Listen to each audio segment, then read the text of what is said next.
जय गणेश जय गणेश जय गणेश देवा, माता जगी पार्वती पिता महादेवा। एक दंत दयावंत चार भुजाधारी, माथे सिंदूर सोहे मूस की सवारी। पान चढ़े फूल चढ़े और चढ़े मेवा, लड्डुअन को भोग लगे संत करे सेवा। जय गणेश जय गणेश जय गणेश देवा, माता जगी पार्वती पिता महादेवा। अंधन को आँख दे कुरूर को काया, बांझन को पुत्र दे निर्धन को माया। शूर साम शरण आए सफल कीज सेवा। जय गणेश जय गणेश जय गणेश देवा, माता जगी पार्वती पिता महादेवा। तीनन की लाज रखो संग सूतकारी, कामना को पूर्ण करो जय बलिहारी। जय गणेश जय गणेश जय गणेश देवा, माता जगी पार्वती पिता महादेवा। जय गणेश जय गणेश जय गणेश देवा, माता जगी पार्वती पिता महादेवा। जय गणेश जय गणेश जय गणेश देवा, माता जगी पार्वती पिता महादेवा। जय गणेश जय गणेश जय गणेश देवा, माता जगी पार्वती पिता महादेवा। जय गणेश जय गणेश जय गणेश देवा, माता जगी पार्वती पिता महादेवा। गणपति महाराज की चालीसा पाठ। तो आप सभी भक्तजन वीडियो को अंत तक पूर्ण श्रवण कीजिएगा। बोलिए श्री गणपति महाराज जी की जय। भगवान गणपति जी को किसी भी शुभ कार्य के प्रारंभ करने से पहले स्मरण किया जाता है और उनसे कामना की जाती है कि उनके सभी कार्य, भक्तों के सभी कार्य निर्विघ्न पूर्ण हो। और ऐसी कामना के साथ भगवान गणपति महाराज को याद किया जाता है। तो आज हम श्रवण करेंगे भगवान गणेश जी की चालीसा पाठ। आइए भक्तजनों शुरू करते हैं। जय गणपति सद्गुण सदन, कविवर बदन कृपाल। विघ्न हरन मंगल करन, जय जय गिरिजालाल। जय जय जय गणपति गणराजो, मंगल भरन करन शुभ काजो। जय गजबंदन सदन सुखदाता, विश्व विनायक बुद्धि विधाता। वक्रतुंड चुशुंड सुहावना, तिलक त्रिपुंड भाल मन भावन। रजत मणि मुक्तन उर्माला, स्वर्ण मुकुट शीर नयन विशाला। पुस्तक पाणि कुठार त्रिशूलम, मोदक भोग सुगंधित फूलम। सुंदर पीतांबर तन साजित, चरण पादुका मुनि मन राजित। धनी शिव सुवन सडानन भ्राता, गौरी लालन विश्व विख्याता। रीति सीति तव चंवर सुधारे, मूषक वाहन सोहत द्वारे। कहो जन्म शुभ कथा तुम्हारी, अति शुचि पावन मंगलकारी। एक समय गिरिराज कुमारी, पुत्र हेतु तप की न भारी। भयो यज्ञ जब पूर्ण अनुपा, तब पहुँचो तुम धरि द्विज रूपा। अतिथि जानी के गौरी सुखारी, बहुविधि सेवा करी तुम्हारी।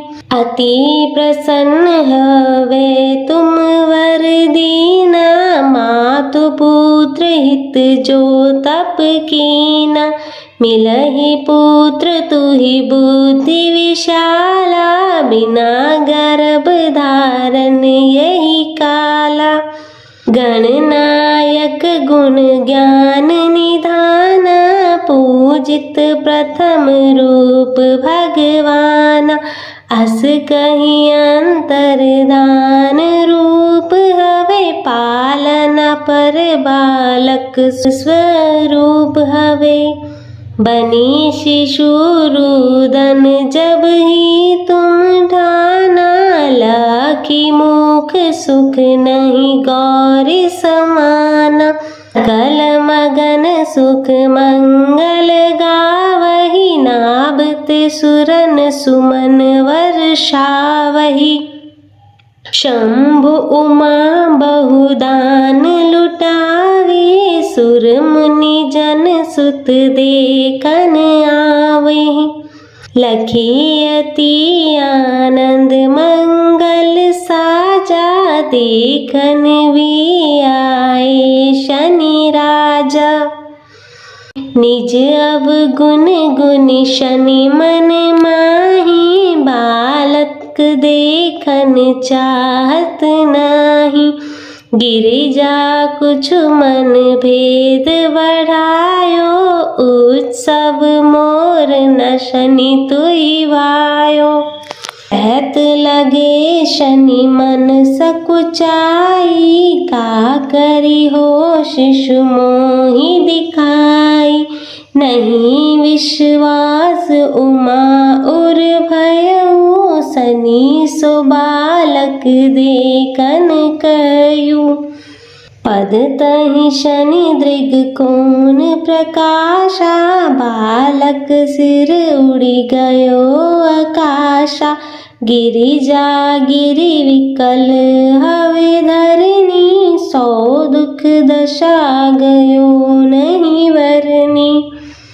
हाहाकार मचो कैलाशा, शनि कीन हो लखी सुत को नाशा। तुरत गरुड़ चढ़ी विष्णु सिधायो, काटी चक्र जो गज सिर लायो।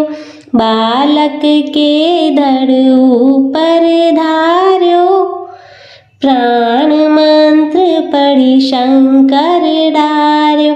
नाम गणेश शंभु तब कीने, प्रथम पूज्य बुद्धि निधि वर दीने। बुद्धि परीक्षा जब शिव कीना, पृथ्वी कर प्रदीक्षण लीना। चले षडानन भरमि बुलाई, रचे बैठे तुम बुद्धि उपाई। चरण मातु पिता के धर लीन, तिनके साथ प्रदीक्षण कीने। धनी गणेश कहे शिव ही हर्षे, नभते सुरन सुमन बहु बरसे। तुमरी महिमा बुद्धि बढ़ाई, शेष सहस मुख सके न गाई। मैं मतिहीन मलिन दुखारी, करहु कौन विधि विनय तुम्हारी।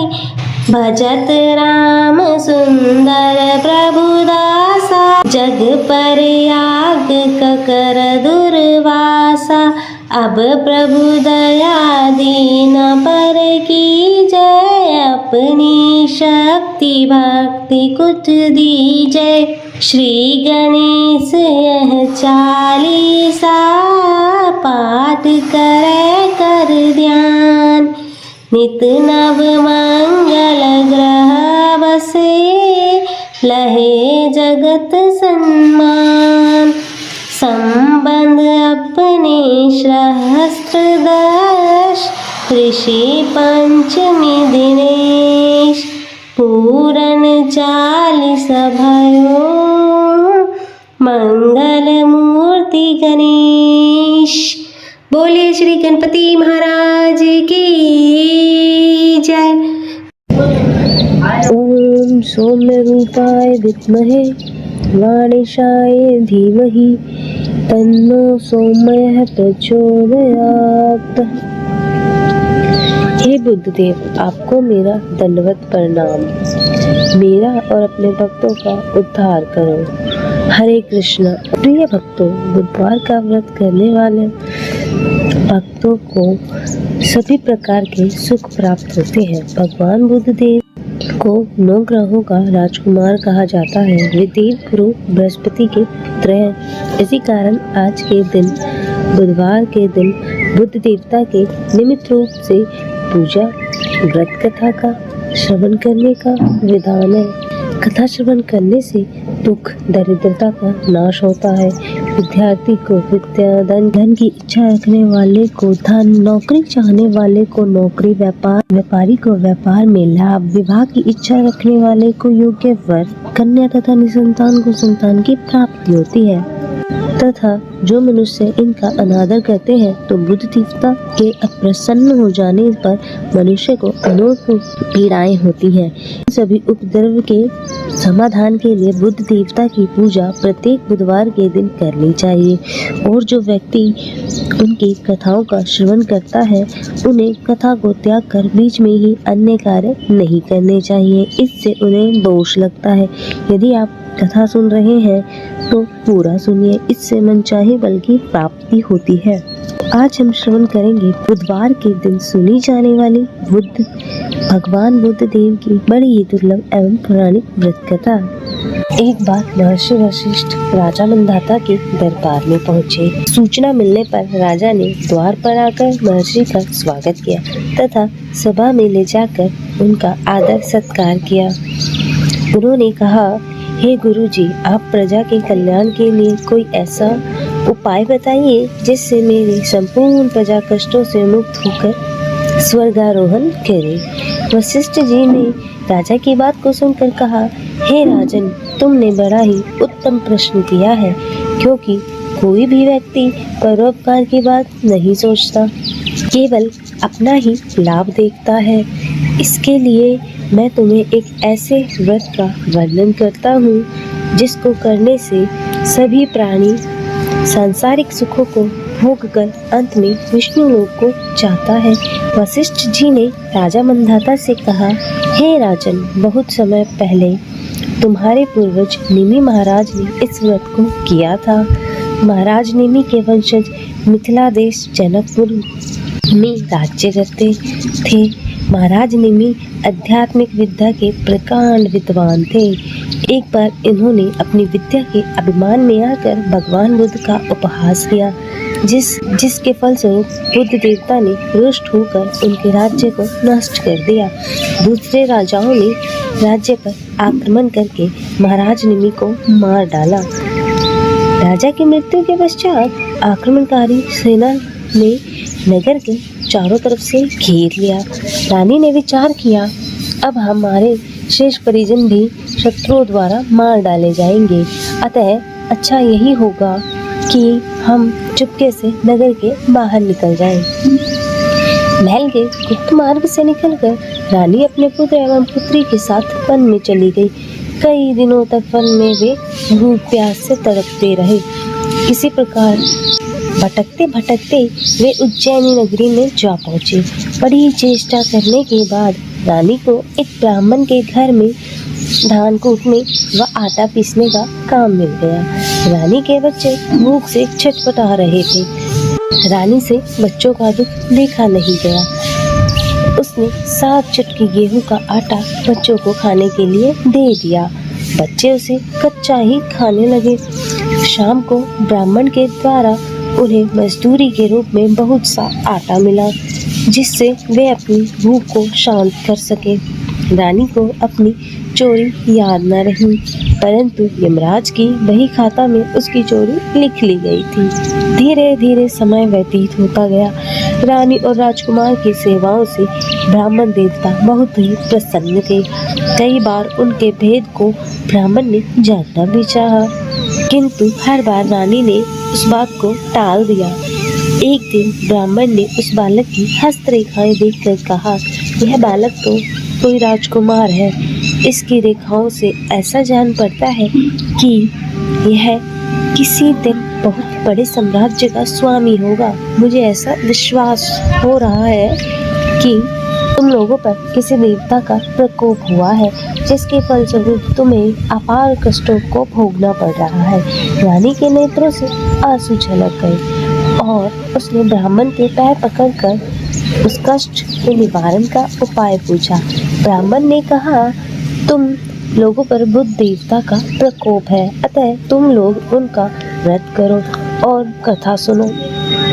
ऐसा करने से तुम्हारा दुख निश्चित ही दूर हो जाएगा। ब्राह्मणों ने पूजा एवं व्रत की सारी विधि बता दी। ब्राह्मण के कथना अनुसार वे तीनों प्राणी बुध देवता की आराधना एवं व्रत करने लगे। बुध देवता के व्रत और उनकी कथा सुनने से बुध देवता निमि रानी और राजकुमार पर प्रसन्न हुए और उन्होंने उनके पिता निमि का राज्य दिलाने का निश्चय किया। बुध देवता के प्रभाव से मिथिला नगरी में विप्लव हो गया और प्रजा ने नए राजा को मारकर खदेड़ दिया और निमि के पुत्र की खोज आरंभ कर दी। दूत लोग खोजते हुए ब्राह्मण के आश्रम में उज्जैनी जा पहुंचे। वहां से वे लोग राजकुमार को अपने देश ले आए और उसे राज्य सिंहासन पर बिठाकर उसका राज्याभिषेक किया और राजकुमारी का विवाह धर्मराज के साथ हो गया एवं उस आश्रयदाता को राजगुरु का पद दिया गया। राजकुमारी महाराज धर्मराज के महल में चली गई। महाराज के महल में सदैव बंद रहने वाले 7 गुप्त द्वार थे। महाराज ने उन द्वारों को खोलने के लिए राजकुमारी को मना किया था। निषेध के कारण राजकुमारी की उत्सुकता बढ़ गई। एक दिन जब धर्मराज कार्यवश महल से बाहर गए हुए थे, तब राजकुमारी ने चुपके से एक द्वार खोल डाला। वह द्वार राजमहल से नर्क की ओर गया था। राजकुमारी ने देखा वहाँ पर अनेकों अन्य लोगों के साथ उसकी माता भी गर्म तेल के कढ़ाई में उबाली जा रही थी। प्रिय भक्तजनों, अपनी आयु पूरी करने के बाद राजकुमारी की माता का देहांत हो गया था। अब मरने के बाद वे नर्क में चली गई थी। यही सब राजकुमारी ने देखा। इस दृश्य से उसकी व्याग्रता और बढ़ गई और उसने एक एक करके सभी द्वार को खोलकर देखा और सभी जगहों पर अपनी माता को यातना सहते हुए पाया। धर्मराज के लौटने पर उसने अपनी माता की दुर्दशा की बात कही। उत्तर में धर्मराज ने बतलाया, तुम्हारी माता ने ब्राह्मण के आटे में से 7 चुटकी आटा चुरा कर तुम लोगों को खिलाया था और उसी पाप का यह फल उसे भोगना पड़ रहा है। राजकुमारी द्वारा धर्मराज से प्रायश्चित का विधान पूछने पर उन्होंने कहा, तुम सब बुध देवता का व्रत करो तो तुम्हारी माता का उद्धार हो जाएगा।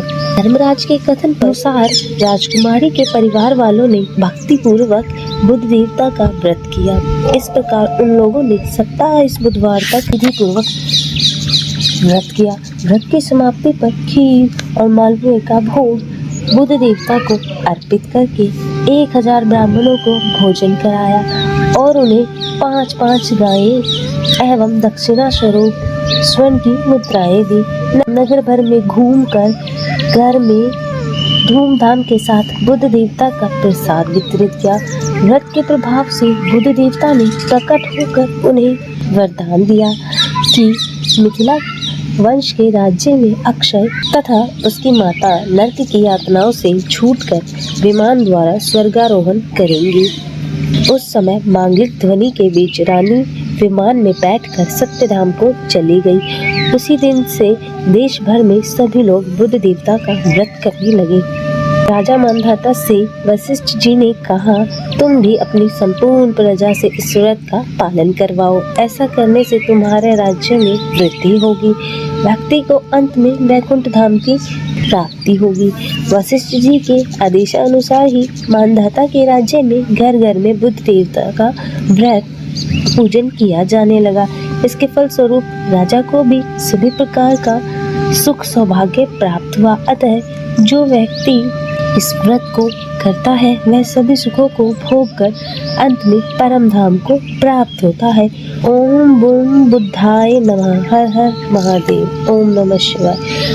ओम गण गणपते नमः। बोलिए गणेश जी महाराज की जय।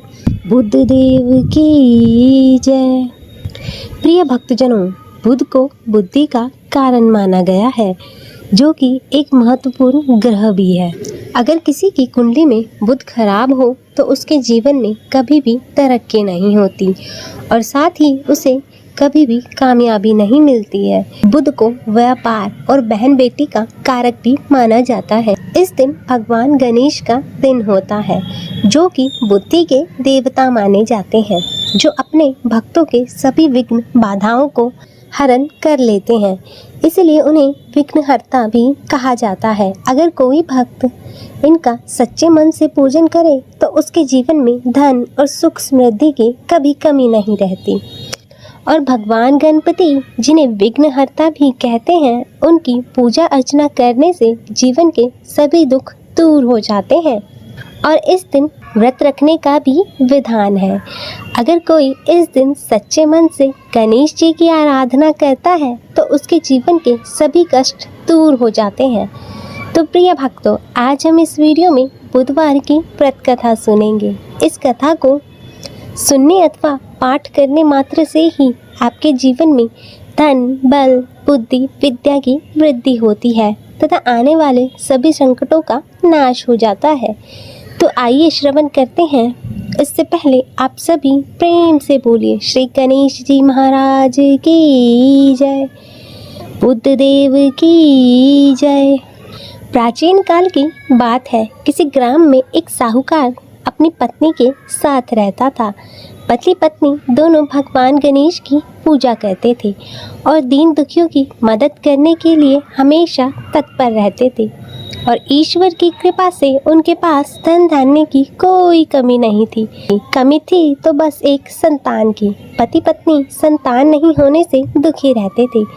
तब गांव वाले संतान न होने की वजह से उन्हें हमेशा ताने सुनाते थे। पर साहूकार और उसकी पत्नी को ईश्वर पर पूर्ण विश्वास था। ईश्वर ने ज़रूर कुछ अच्छा सोचकर रखा होगा हमारे लिए, ऐसा सोचा करते थे। एक बार वह पति पत्नी मंदिर में भगवान गणेश जी के दर्शन और पूजा अर्चना करने गए। और जब वे पूजा करके बाहर आए तो उन्होंने देखा कि एक बालक मंदिर की सीढ़ियों पर बैठकर रो रहा है और उसके पास किसी को ना देखकर पति पत्नी दोनों बालक के पास गए और बालक को शांत कराया और उसके माता पिता को ढूंढने लगे। और जब उस बालक के माता पिता पति पत्नी को नहीं मिले तो वे दोनों उस बच्चे को मंदिर के पुजारी के पास ले गए और उन्होंने पुजारी से बोला कि यह बच्चा हमें रोते हुए मंदिर के बाहर मिला है, क्या आप इसके माता पिता को जानते हैं? तब पुजारी ने कहा नहीं। और अब पति पत्नी दोनों पुजारी तीनों लोग बालक के माता पिता को ढूंढने में लग गए। काफ़ी देर ढूंढने के बाद बच्चे के माता पिता नहीं मिले। तब पुजारी ने साहूकार और उसकी पत्नी को कहा कि आप इस बालक को अपने घर ले जाइए। अगर इसके माता पिता इसे ढूंढते हुए आए तो मैं उन्हें लेकर आपके घर आ जाऊंगा। तब साहूकार और उसकी पत्नी बच्चे को लेकर अपने घर चले गए। काफ़ी समय बीत गया और बालक के असली माता पिता का कोई पता नहीं चला। तो उन्होंने गांव के सरपंच से अनुमति लेकर बच्चे को गोद ले लिया और उस नन्हे से बालक का नाम गणेश रख दिया। और कुछ दिन बाद गांव में एक पति पत्नी आए जो कि चोर थे और गांव में जाकर उन्हें पता चला कि गांव में सबसे ज़्यादा धनी व्यक्ति साहूकार है, जिसकी कोई संतान नहीं है और उन्होंने एक बच्चे को गोद लिया है जिसके माता पिता का कोई अता पता नहीं है। और वे दोनों चोर पति पत्नी अब विचार करने लगे कि साहूकार को कैसे लूटा जाए। उन्होंने योजना बनाई कि वे दोनों बच्चे के असली माता पिता बनकर उनके पास जाएंगे और योजना बनाकर पति पत्नी दोनों मंदिर में जाकर बैठकर रोने लगे। उन्हें रोता देखकर मंदिर के पुजारी आए और उनके रोने का कारण पूछने लगे। पति पत्नी ने बताया कि आज से 4 साल पहले इसी मंदिर में हमारा बच्चा खो गया था। उसे ही याद करके हम रो रहे हैं और तब से हम अपने बच्चे को अलग अलग जगह पर खोज रहे हैं, पर वह हमें कहीं नहीं मिला। तब पुजारी ने बोला, एक बालक है जो उन्हें 4 साल पहले मंदिर की सीढ़ियों पर मिला था। शायद वह आपका ही पुत्र है। वह बालक गांव के साहूकार के घर पर है। आप लोग मेरे साथ चलिए, मैं आपसे आपके पुत्र को मिलवा देता हूँ। और इतना कहकर पुजारी उन दोनों पति पत्नी को लेकर साहूकार के घर की ओर चल दिया। वहां जाकर पुजारी ने साहूकार को बताया कि गणेश के असली माता पिता मिल गए हैं और वह गणेश को लेने आए हैं। और यह सुनते ही साहूकार और उसकी पत्नी दोनों बहुत ही दुखी हुए, लेकिन वे दोनों गणेश को उसके असली माता पिता को सौंपने के लिए तैयार हो गए। और शाम का वक्त था। साहूकार ने उन दोनों पति पत्नी से बोला कि आज आप लोग विश्राम करें और कल प्रातःकाल होते ही निकल जाइएगा। और यह सुनते ही दोनों पति पत्नी खुश हो गए, क्योंकि उन्हें चोरी करने का मौका मिल गया था। और तब रात्रि को जब साहूकार और उसकी पत्नी दोनों सोने चले गए, तब दोनों चोर पति पत्नी उठे और चोरी करने के लिए तिजोरी को तोड़ने लगे। और आवाज़ सुनकर घर का नौकर जाग गया और उसने जाकर देखा तो ये वही दोनों पति पत्नी थे जो खुद को गणेश का असली माता पिता बता रहे थे। तब नौकर ने कमरे का दरवाज़ा बाहर से बंद कर दिया और तेजी से मालिक को बुलाने लगा। और आवाज़ सुनकर साहूकार और उसकी पत्नी दौड़ते हुए आए और चिल्लाने का कारण पूछने लगे। तब नौकर ने बताया कि यह दोनों पति पत्नी तिजोरी से चोरी कर रहे हैं। और यह सब देखकर वे समझ गए कि यह दोनों गणेश के माता पिता नहीं हैं, बल्कि चोर हैं। साहूकार ने गणेश को देने से मना कर दिया और बोले कि चले जाओ यहाँ से। पर उन दोनों धोखेबाज पति पत्नी ने निर्णय किया कि अब वो गणेश को अपने साथ लेकर ही जाएंगे।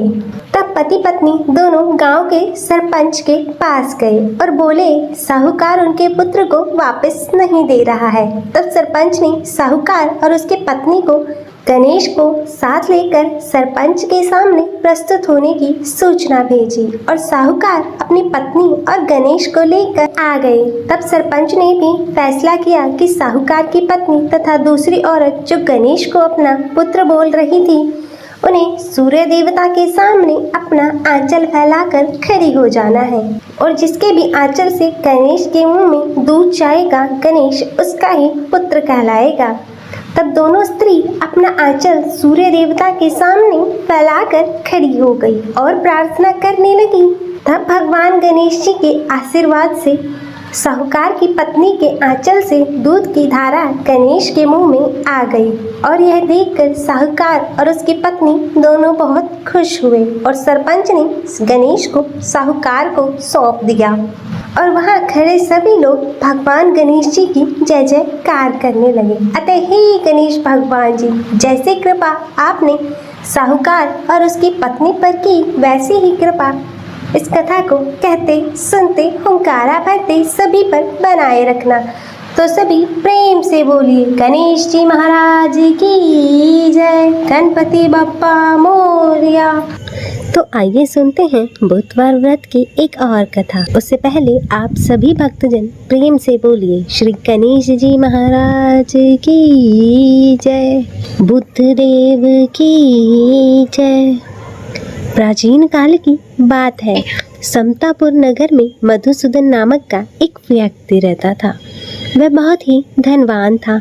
मधुसूदन का विवाह बलरामपुर नगर की एक सुंदर लड़की संगीता के साथ हुआ था।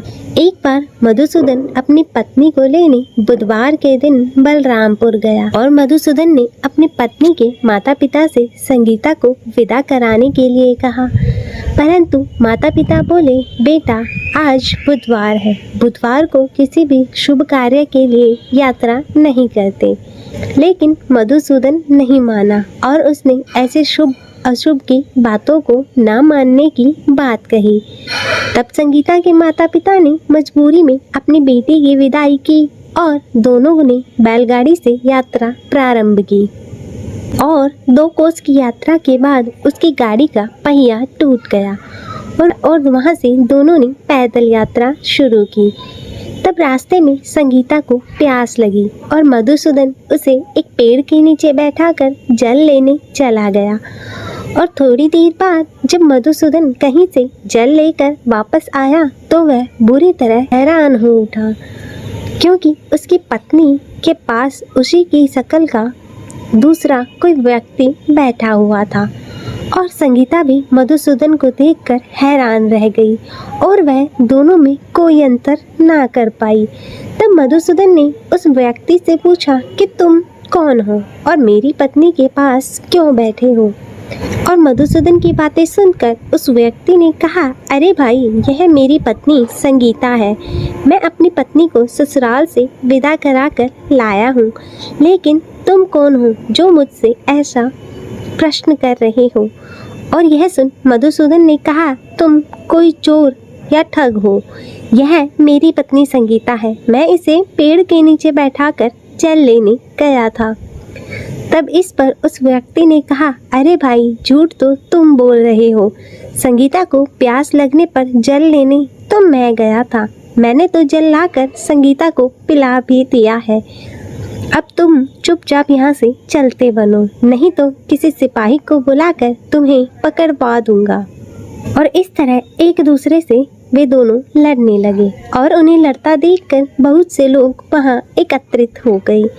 नगर के कुछ सिपाही भी वहां आ गए और सिपाही उन दोनों को पकड़कर राजा के पास ले गए और सारी कहानी सुनाकर राजा भी कोई निर्णय नहीं कर पाया और संगीता भी उन दोनों में से अपने वास्तविक पति को नहीं पहचान पा रही थी और राजा ने दोनों को कारागार में डालने के लिए कहा। तब राजा के फैसले पर असली मधुसूदन भयभीत हो उठा। तभी आकाशवाणी हुई, मधुसूदन, तूने संगीता के माता पिता की बात नहीं मानी और बुधवार के दिन अपने ससुराल से प्रस्थान किया और यह सब भगवान बुद्ध देव के प्रकोप से हो रहा है। तब मधुसूदन ने भगवान बुद्ध देव से प्रार्थना की कि हे भगवान बुद्ध देव, मुझे क्षमा कर दीजिए, मुझसे बहुत ही बड़ी गलती हुई है और भविष्य में अब कभी बुधवार के दिन मैं यात्रा नहीं करूँगा और सदैव बुधवार को आपका व्रत किया करूँगा।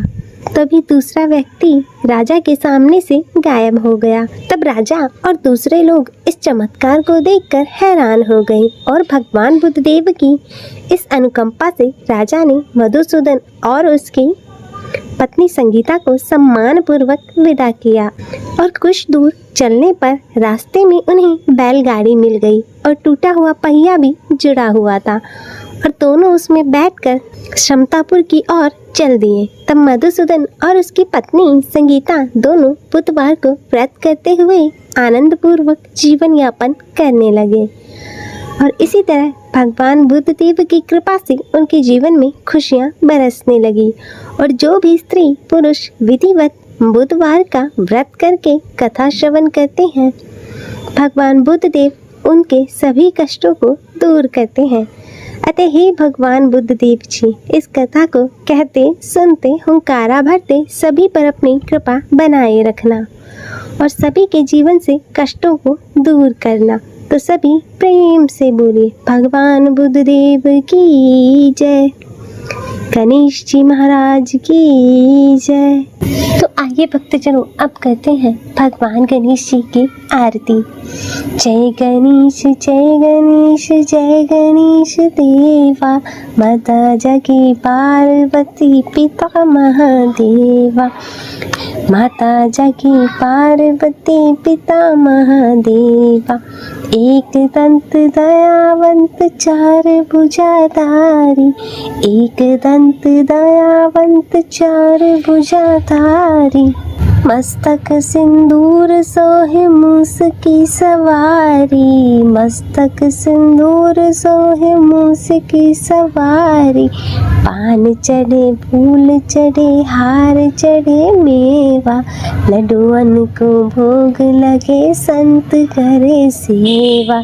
जय गणेश जय गणेश जय गणेश देवा, माता जगी पार्वती पिता महादेवा।